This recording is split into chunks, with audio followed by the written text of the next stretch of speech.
Right, let's start. I will, at the end of this lecture, talk to you briefly about the midterm, which I know you're looking forward to taking on Thursday. I'm going to go over one of the questions with you if we have enough time at the end of this class. And this is also a final reminder that those of you who want to do the research paper, instead of taking the final exam at the end of the semester, has to declare an interest by the time of the midterm. So what you have to do is email either Melissa or Gillian and let them know that you are interested in doing so. Okay?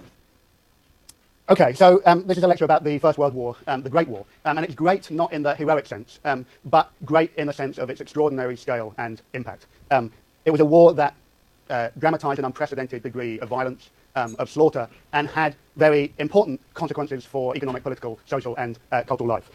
It was a war that was truly transformative for the people who experienced it. It shaped the lives of several generations, for whom the world was never quite the same again. Either those who fought in the war or for those who did not. My grandfather, Jim Larkin, that you see behind me, was one of the men who fought in that dreadful war, and this lecture is dedicated to him, and I'll give you something of his personal experience of the war later on.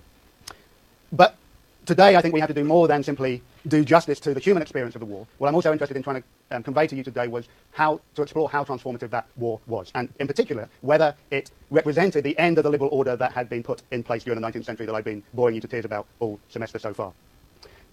Now, for many, well, almost all historians, the First World War is always taken as a key marker of change. Very often historical studies either begin or end with the First World War.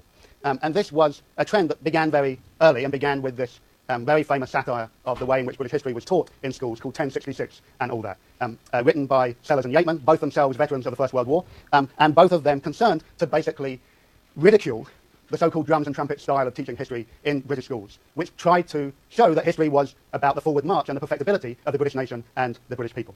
Their story came to an end with the Treaty of Versailles in 1919, when they said history came to a period. And history comes to a full stop in 1919 for Sellers and Yeatman because it's a moment where Britain becomes a debtor to the United States, and the United States, as they say, becomes the top nation. The Great War since then has been routinely portrayed as heralding the end of a belief in liberal progress and the imperial confidence that often went with it. It's also seen by many people as providing, if you like, almost an interruption of time, that it represented a state of emergency in which the conduct of regular life was temporarily suspended. And it also represents for many people the moment in which the demands of total war, this new totalizing experience of war that required the mobilization of all the powers of the state, led to the decisive end of the central pillars of the liberal order that we have been exploring this semester. Some have even suggested that the Great War is the beginning of a new type of relationship between the state and its subjects and citizens. So whatever approach one takes to understanding the role of the First World War, I think there are two essential questions that preoccupy historians that you have to figure out. The first is, did the war in and of itself cause change? Was the war itself generative of a new series of historical processes? Or was it a catalyst that helped accelerate changes that had already been underway since the late 19th century? So, was it a cause or was it a catalyst?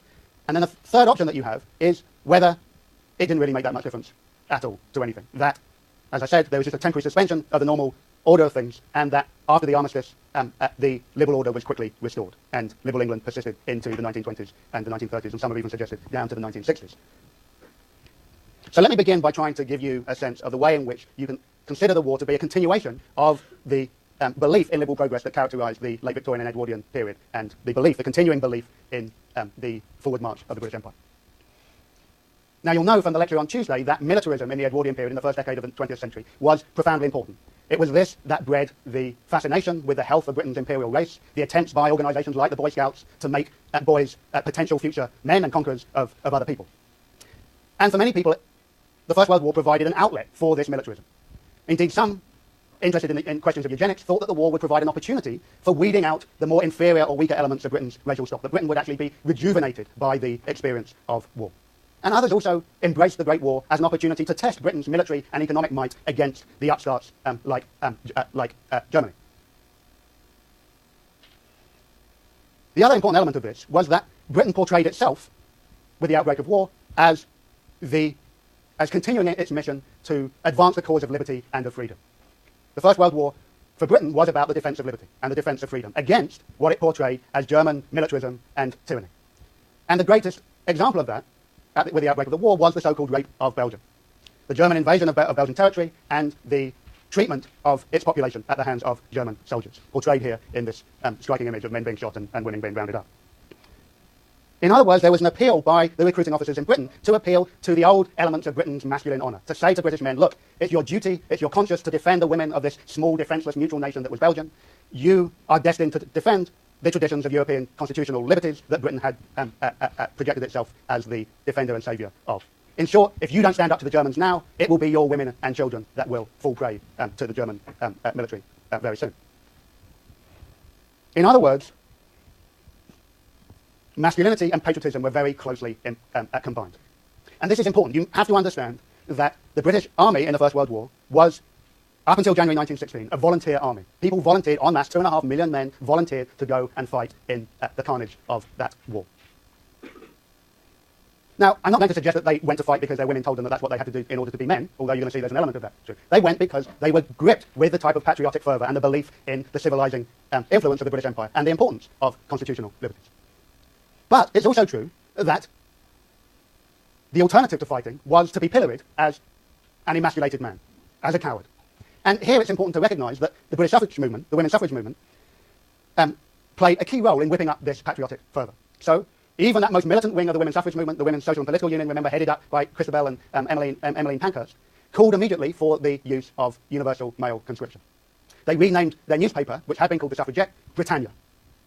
And they urged men to do their duty and go fight, and to protect the women and children of the country, as you can see in this striking image. Women, Britain say go, the women of Britain say go. And one of the key elements here was this, the use of women to help recruit men. The Order of the White Feather was set up by actually the leading women anti-suffragist and a leading military commander in order to go around and hand out white feathers to men who they felt should have been should have volunteered to go and fight.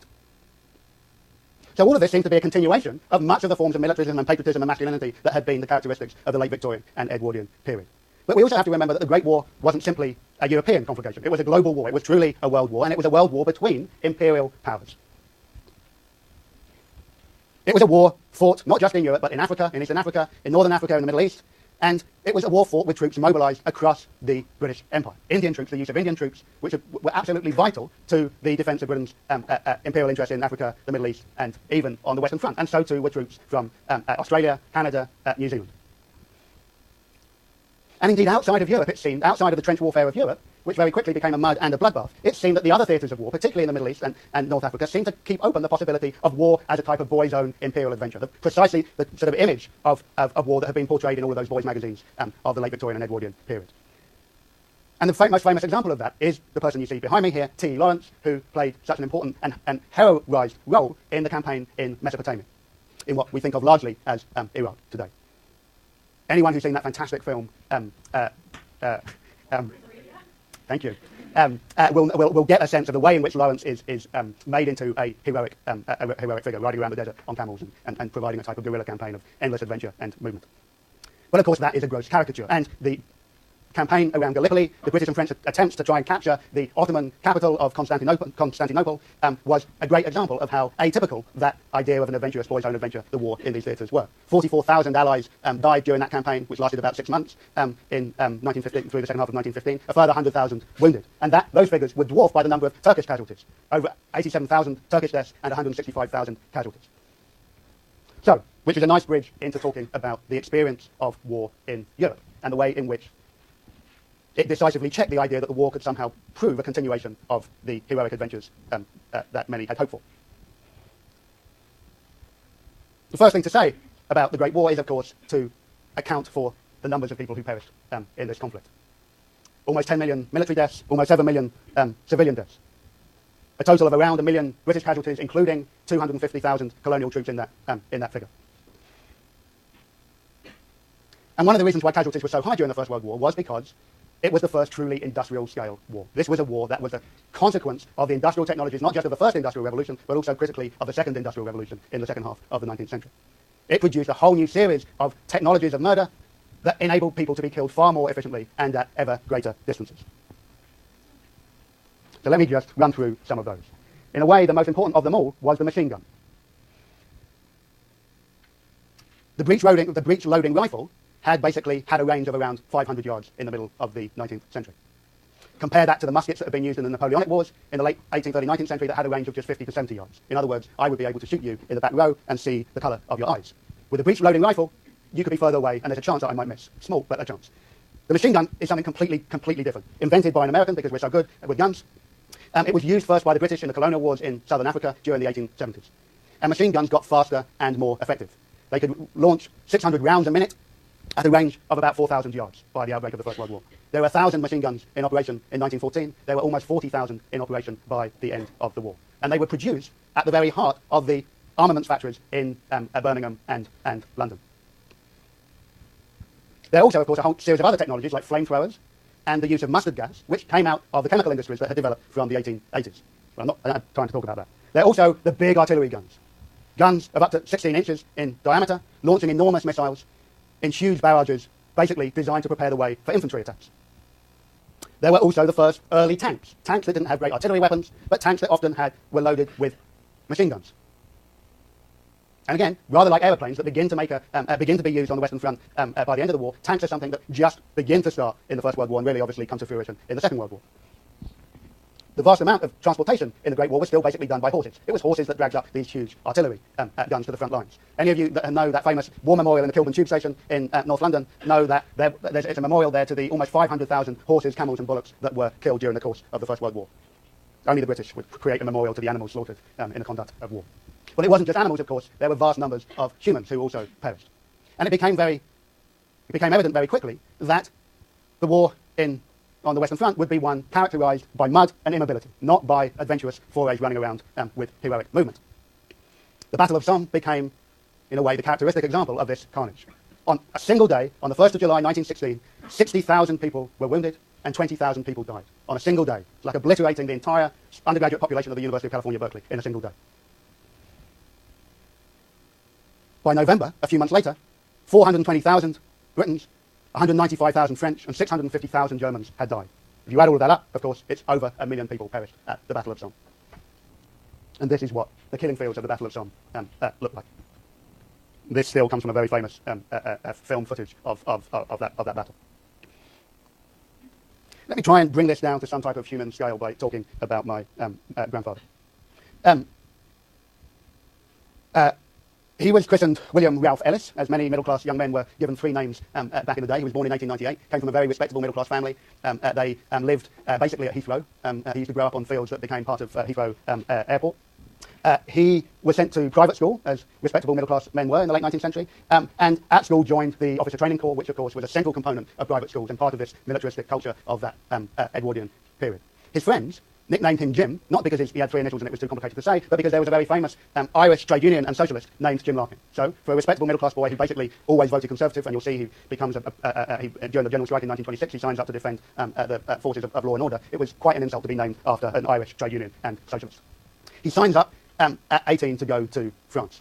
And he's part of this third battle at Ypres in the late summer and fall of 1917. This was going to be, yet again, one of these other final offensives where Britain was finally going to be able to break through the German lines. It was, of course, utterly unsuccessful and led to over 500,000 casualties, again, in just a few months. Now, his parents were immensely proud of this young man, as you can tell from this photo, and they kept a journal of his war record. His father basically printed up this journal and kept a record of all of his postcards home and his letters. And I want to just read you out 2 extracts here. The first is from a postcard home that he sent in the middle of August.